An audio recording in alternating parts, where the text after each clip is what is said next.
warahmatullahi wabarakatuh. Waalaikumsalam. Mohon izin, Yusuf Zaitran, izin Taruna Utama, Amanat Berbendeng, STB 4499, Prodi Teknik Pemasyarakatan kelas A. Saya akan mewawancarai salah satu dari pegawai pemasyarakatan di kantor wilayah Kementerian Hukum dan HAM Bengkulu. Sekarang sedang melaksanakan tugas belajar, tapi pernah juga sempat tugas beberapa tahun seperti saya. Saya akan mewawancarai mengenai tentang kode etik pemasyarakatan. Sebelumnya beliau adalah petugas di lapas kelas 2 Bengkulu sama seperti untuk lebih detailnya biar beliau memperkenalkan diri sendiri. Terima kasih Pak Ben. Selamat siang Bapak semua sekalian. Perkenalkan, nama saya Renhat dari lapas kelas 2A Bengkulu. Kebetulan saya lagi posisi tugas belajar di Badan Kepegawaian Negara sebagai di Prodi Pendidikan dan Kepegawaian. Itu saja perkenalan singkat yang dapat saya sampaikan. Lanjut Pak Ben. Baiklah, terima kasih sebelumnya untuk Pak Renhard telah meluangkan waktu untuk dapat ditanya ataupun sharing lah masalah tentang kode etik pemasyarakatan. Yang pertama mungkin simpel aja Pak. Dari kode etik petugas pemasyarakatan sebelumnya saat bertugas pernah nggak mendengar istilah tersebut? Pernah sih Pak, dengan apa itu kode etik pemasyarakatan. Nah ya, tapi saat kita bertugas kemarin itu pernah dapat pelatihan atau sosialisasi tentang petugas kode etik petugas pemasyarakatan? Pernah Pak? Pernah ya. Menurut Bapak untuk implementasi dari kode etik petugas pemasyarakatan tersebut di dalam kita bekerja apa tadi? Implementasinya sih untuk apa ya? Untuk menjaga integritas kita, kemudian profesionalisme kita, dan juga akuntabilitas dalam pengelolaan lembaga pemasyarakatan dan melindungi hak-hak warga binaan. Itu sih kalau implementasinya yang saya ketahui. Untuk implementasinya kan untuk pelayanan kepada warga binaan ya. Itu dalam kita bekerja, apakah ada tantangannya dalam melaksanakan kode etik petugas pemasyarakatan yang baik dan benar?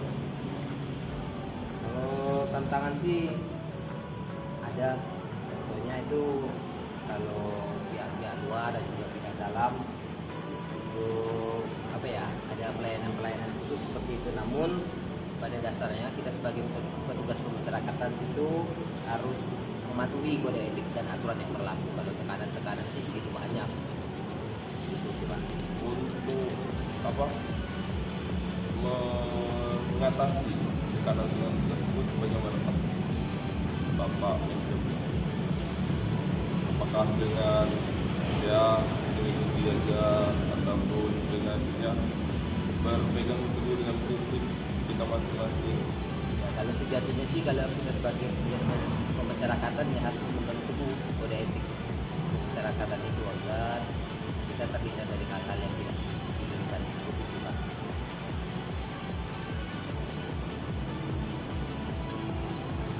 Kalau Bapak sendiri kan memang udah pernah mendengar dengan istilah kode etik petugas pemasyarakatan.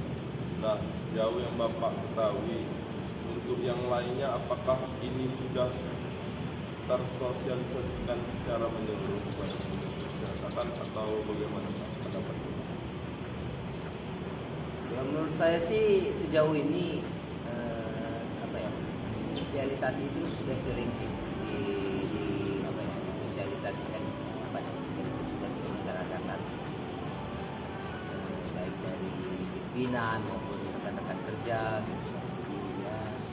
secara tidak langsung kita udah sering dengar. Untuk dari Bapak sendiri, pengawasan dari baik atasan ataupun rekan kerja ataupun dari keluarga binaan sendiri pada petugas kemasyarakatan tentang kode etik atau perilaku mereka dalam bekerja itu bagaimana pengawasannya? Apakah sudah optimal atau masih ada yang baik? Ya kalau sejauh ini sih pengawasannya saya rasa juga begitu bagus dari pimpinan, baik dari kepala UPT maupun dari Kanwil gitu. Jadi saya rasa sih perlu lebih kepada orang-orangnya saja sih kalau saya organisasi belum begitu bagus, tinggal lagi kepada pribadi masing-masing. Mungkin kalau untuk sharing kita cukupkan dulu lah di batas ini. Saya selaku wawancara mengucapkan terima kasih atas waktu yang telah Bapak luangkan pada saat ini. Terima kasih banyak. Mohon maaf bila ada kesalahan dalam mengajukan pertanyaan. Bagaimana? Saya mohon maaf pada teman-teman manapun. Assalamualaikum warahmatullahi wabarakatuh.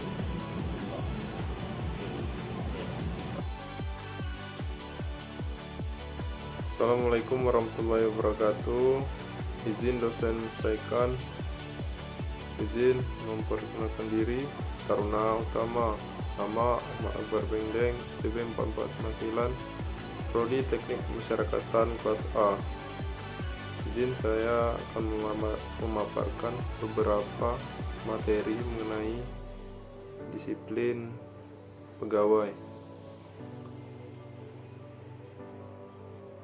Dasar hukum yang mengatur tentang tata cara penjatuhan hukuman disiplin bagi pegawai di lingkungan Kementerian Hukum dan Hak Asasi Manusia, yaitu Peraturan Menteri Hukum dan HAM Republik Indonesia Nomor 24 Tahun 2023.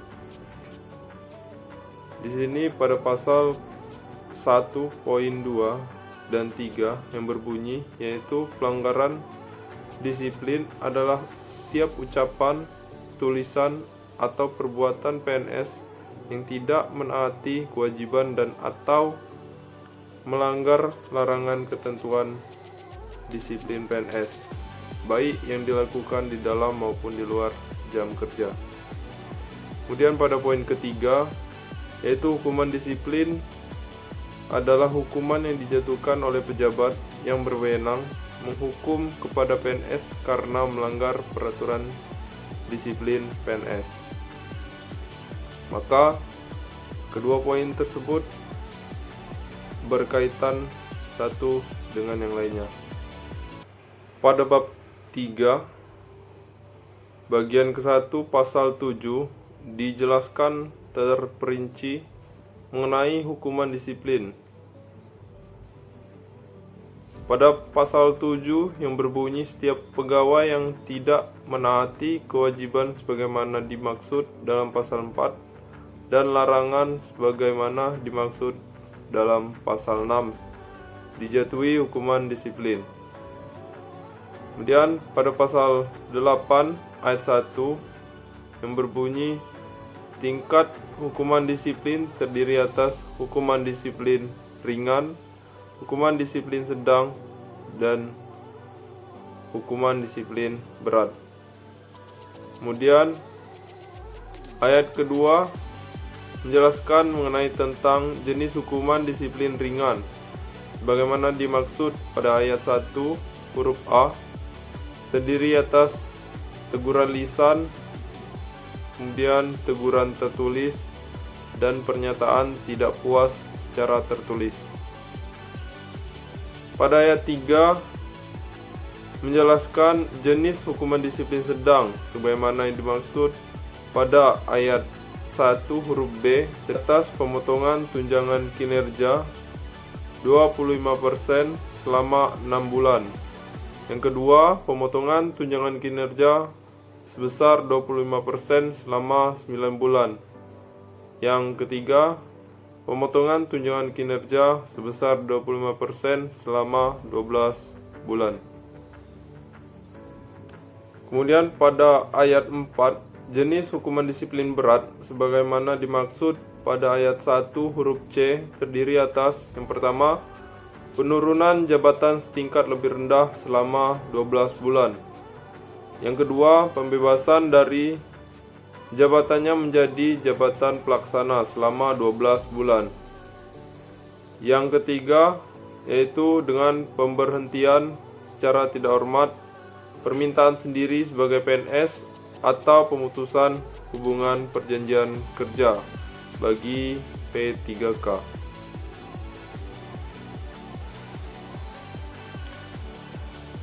Untuk materi yang kedua yaitu mengenai kode etik petugas pemasyarakatan.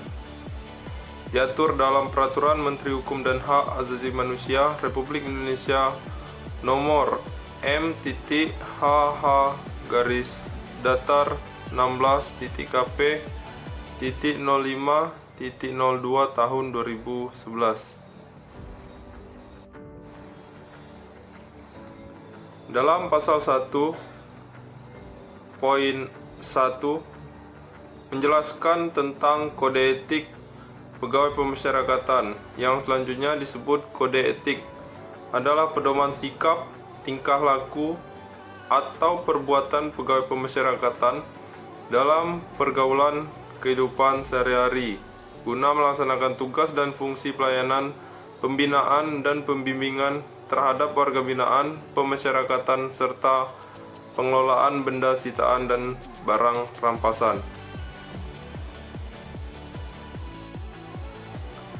Dalam melaksanakan tugas pemasyarakatan, ada beberapa prinsip dasar yang harus dipegang.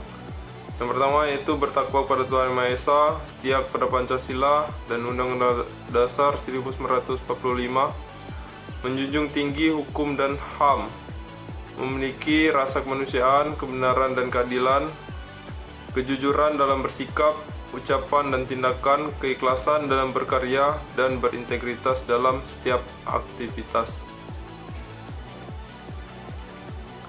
Kemudian, pada pasal 4 menjelaskan setiap pegawai pemasyarakatan dalam melaksanakan tugas kedinasan dan pergaulan kehidupan sehari-hari wajib bersikap dan berpedoman pada etika dalam berorganisasi, melaksanakan pelayanan terhadap masyarakat, melakukan pelayanan pembinaan pembimbingan terhadap warga binaan pemasyarakatan, melakukan pengelolaan terhadap benda sitaan dan barang rampasan, melakukan hubungan dengan aparat hukum lainnya, dan kehidupan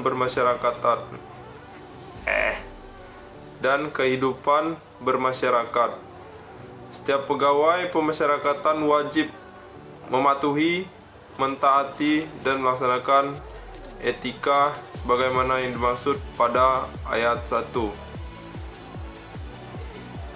Banyak bidang yang diatur dalam kode etik tugas pemasyarakatan, baik mulai dari berorganisasi, di dalam organisasi, kemudian sesama rekan kerja, terhadap warga binaan, maupun kepada masyarakat luas. Selanjutnya, pada bab ke-6 menjelaskan mengenai sanksi.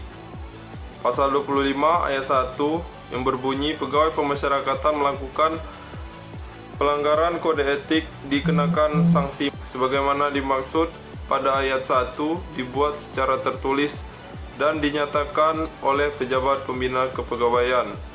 Yang ketiga, sanksi moral sebagaimana yang dimaksud pada ayat 1 berupa pernyataan secara tertutup dan pernyataan secara terbuka. Kemudian ayat keempat, dalam hal pegawai pemasyarakatan dikenai sanksi moral, harus disebutkan kode etik yang dilanggar oleh petugas pemasyarakatan tersebut. Kemudian Pada ayat kelima, pejabat pembina kepegawaian sebagaimana yang dimaksud pada ayat 2 dapat mendelegasikan wewenang kepada pejabat lain di lingkungannya sampai dengan pangkat paling rendah pejabat struktural eselon keempat sesuai dengan ketentuan peraturan perundang-undangan yang ada. Baiklah, izin dosen sampaikan. Izin, demikianlah pemaparan beberapa materi mengenai disiplin pegawai dan kode etik tugas pemasyarakatan yang dapat saya sampaikan.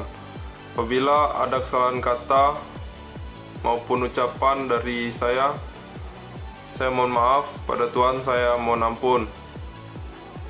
Akhir kata, wassalamualaikum warahmatullahi wabarakatuh.